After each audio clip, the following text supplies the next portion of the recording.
ಇನ್ನು ಮುಂದೆ ನಿಮ್ಮ ನೆಚ್ಚಿನ ಧಾರಾವಾಹಿಗಳ ಫುಲ್ ಎಪಿಸೋಡ್ಗಳು ಸನ್ ನೆಕ್ಸ್ಟ್ ಆಪ್ನಲ್ಲಿ ಮಾತ್ರ.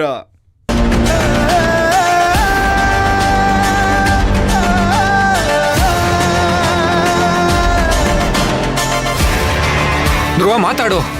ನಮ್ಗೆ ಯಾರಿಗೂ ಹೇಳ್ದಾರೆ ಈ ತರ ನಿರ್ಧಾರ ತಗೊಳ್ಳೋದಕ್ಕೆ ನಿಂಗೆ ಹೇಗೋ ಮನ್ಸು ಬಂತು?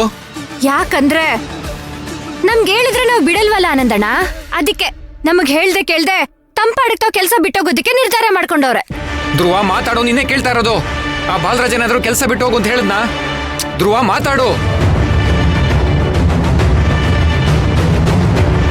ಇದು ನನ್ನ ಸ್ವಂತ ನಿರ್ಧಾರ. ಅದೇ ಯಾಕೆ? ನೋಡು ಧ್ರುವ, ಇದು ನಿನ್ನ ಸ್ವಂತ ನಿರ್ಧಾರ ಅಂತ ಇವರೆಲ್ಲ ಹೇಳ್ಬೋದು, ಇಡೀ ಫ್ಯಾಕ್ಟ್ರಿನೇ ಹೇಳ್ಬೋದು, ಆದ್ರೆ ನಾನ್ ನಂಬಲ್ಲ. ನನಗೆ ಗೊತ್ತು ಏನೋ ಬೇರೆ ರೀಸನ್ ಇದೆ ಅಂತ. ಅದೇನ್ ರೀಸನ್ ಅಂತ ನಂಗೆ ಹೇಳ್ಬೇಕು ಇವಾಗ ನೀನು. ಧ್ರುವ ಏನು ಅಂತ ಹೇಳು. ಆತರ ಏನು ಇಲ್ವೋ? ಕಾರಣ ಏನು ಇಲ್ಲ ಅಂದ್ರೆ ಕೆಲಸ ಮಾಡ್ಕೊಂಡು ಹೋಗು, ಅದ್ ನೀಗ್ಲೇ ಹರಿದಾಕ್ತೀನಿ.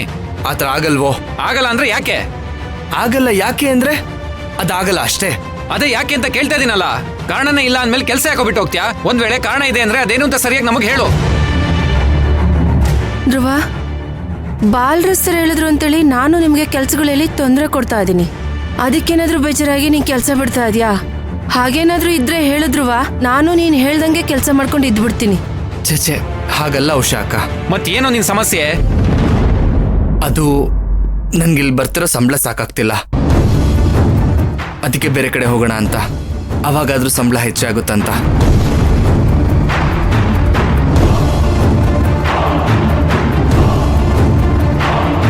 ಇದಕ್ಕಿದ್ದಾಗೆ ಸಂಬಳ ಜಾಸ್ತಿ ಬೇಕು ಅಂತ ಯಾಕಪ್ಪ ಅನಿಸ್ತಾ ಇದೆ ನಿಂಗೆ? ಆನಂದ್, ನಿನಗೆ ಗೊತ್ತಿಲ್ದಿರೋದೇನಿದೆ? ನಂಗೊಬ್ಳು ತಂಗಿ ಇದ್ದಾಳೆ, ಅವಳಿಗೆ ಚೆನ್ನಾಗಿ ಓದಿಸ್ಬೇಕು, ಒಳ್ಳೆ ಕಡೆ ಮದ್ವೆ ಮಾಡಿಸ್ಬೇಕು. ಅದಕ್ಕೆಲ್ಲ ದುಡ್ಡು ಬೇಡವೇನೋ? ಇಲ್ಲಿ ಬರೋ ಸಂಬಳನ ನಂಬ್ಕೊಂಡು ಕೂತಿದ್ರೆ ಯಾವಾಗ್ಲೂ ಮಾಡಿಸೋದು? ಓಹೋ, ಹೌದಾ? ಹಾಗಿದ್ರೆ ಮೈನಾನು ಅವ್ರ ಅಕ್ಕಂಗ್ ಮದ್ವೆ ಮಾಡ್ಸಕ್ಕೋಸ್ಕರ ಇಲ್ಲಿ ಕೆಲಸ ಮಾಡ್ತಿರೋದು. ಆ ಲೆಕ್ಕ ತಗೊಂಡ್ರೆ ಮೈನಾ ಸಂಬಳ ನಿನ್ಗಿಂತ ಕಡಿಮೆ ಕಣೋ. ಹಾಗಾದ್ರೆ ನೀನ್ ಕೆಲಸ ಸಿಗೋ ಜಾಗದಲ್ಲಿ ಮೈನಾನು ಕರ್ಕೊಂಡು ಹೋಗ್ಬಿಡು, ಅವಳಿಗೂ ಸಂಬಳ ಜಾಸ್ತಿ ಆಗುತ್ತೆ. ಆನಂದ್, ಬಾಯಿಗೆ ಬಂದಾಗ ಮಾತಾಡ್ಬೇಡ.